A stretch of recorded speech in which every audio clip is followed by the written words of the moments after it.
Electric scooter. Electric bicycle, better. Electric motorbike, even better.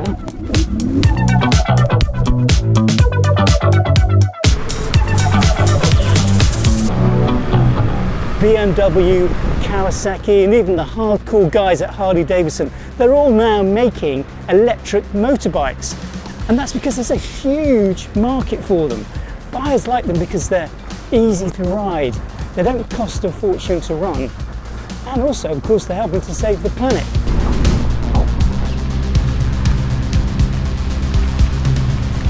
There aren't very many cool looking electric motorbikes around, apart from this one. This is the Maeving RM1S.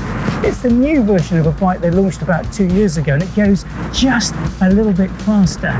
It's built in Britain. It'll bring out the inner Steve McQueen. It costs £7,495, or a little under $10,000, and is causing a real stir among the retro biking community. Apart from the fact it looks disarmingly charming, the RM1S features a rear hub mounted motor, pushing out a continuous yet modest 7.2 kilowatts of power, with a peak of 11.1 kilowatts, or around 14 brake horsepower for those tricky moments when you need a bit more zip. Top speed? 70 miles per hour, or so they say. Range? Expect up to 80 miles, city miles of course.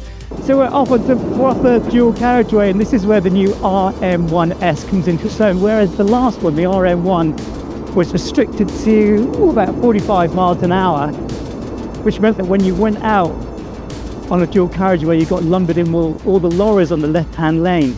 Design-wise, the frame's cut from steel with basic telescopic suspension, while the brakes are a 300mm disc up front and a 180mm disc at the back, all wrapped up in Dunlop K70S tyres.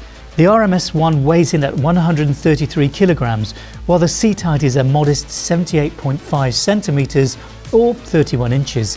It's simple, straightforward and well suited for city life. Fantastic. I love riding this bike around London. It's been brilliant fun. Let me just show you a few of the features. The first thing I want to show you is where the batteries are stashed, because obviously there's no engine, and to do that I've got to have the ignition off and press this button, and as if by magic, and that door pops open just like that. It didn't do that in the first take. Here they are, two fantastically heavyweight batteries. They weigh 14 kilos each. I'm going to pull one out because, well, you've just got to see this. I mean, yeah, okay. That is what we would call a Glaswegian handbag. It's very, very heavy. Get a swing with that, you're going to take somebody out. And there's two of them. Oh, there's the other one. So, yeah. The important thing to remember is you can just plug the Maeving in at home on a standard 3-pin plug, just like this. That is quite heavy. And then you have to locate them onto here. And there's two of them. The twin 2.73 kilowatt batteries that charge from 0 to 100% in just under 6 hours, or a more practical 20 to 80% in about 2.5. And if you don't want to lift 28 kilos of batteries, well, the good thing about the RM1S is it's got one of these, which means you can pop this little flap up and bang in the charger, which I can tell you is definitely the way forward. I'm here with Seb English-Jones, the co-founder and co-CEO of Maeving. When you left college, what did you think you were going to do? Well, I met my co-founder at uni up in Durham. A lot of people start a business by, you know, they've got a job and they kind of work on it in the evening, and then they eventually jump when they've got the idea. We did it the completely opposite way around. We just quit our jobs, built up some kind of, you know, income streams like tutoring and DJing, random stuff like that. And then we embarked on the journey of trying to find this idea. And one of the things that we discovered when we were considering the kind of the electrification space was that cars were soaring. I think Norway had just passed 50% new vehicle sales electric, but no one was talking about bikes, and we became quite fascinated by this.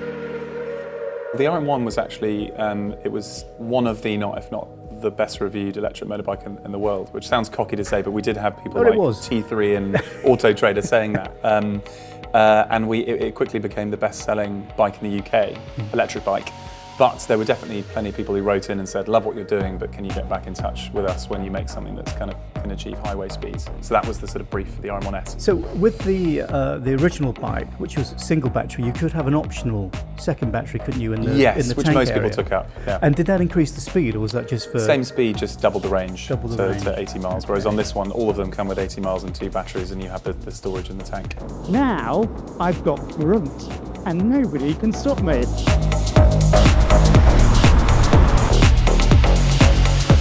You've opened a showroom in California, is that right? Yes. Okay. We got more inbound kind of interest from America than all other markets put together. So we're in France, Germany and US. So what's the strategy in America, California? What's your plans for expansion there? Well, we chose California because it was the area where we got the most interest. And I suppose the climate's helpful as well. What's the response from the traditional biker? We were expecting it to be very negative. I think we thought that there would be plenty of people who are sort of passionate about EVs, EV evangelists, who would get it and would see it less as a sort of petrol bike alternative and more as an urban transport solution. But actually the thing that we were pleasantly surprised about was that it was received very well by the biking fraternity. I think because we're a British company, because we make all our bikes in Coventry, and because we're carrying on what is quite a British tradition in terms of style. So it was received quite well. I think also, as I said, because we're not trying to compete with, we're not trying to tell everyone that you should get rid of your GS, 1250. We're saying this is a perfect bike for urban use, keep your big adventure bike for the weekend or whatever it might be. And I think that was well received. Our aim is not to be a kind of niche British manufacturer. It's our mission is to get as many people onto electric transport as possible. So we want to be one of the main manufacturers driving the transition to electric. What's the longest journey you've done on a Maeving? Well, I haven't pushed it in terms of kind of suburban and rural riding, but I've spent entire days, doing press ride outs and riding around and getting a full kind of 80 miles of riding, but usually in urban settings, Maeving's not trying to convert the world to electric motorbikes overnight. We'll wait for the Chinese to do that. But if you've got a regular commute through a busy city centre and you want something that looks as cool as this, well, the Maeving is the bike for you.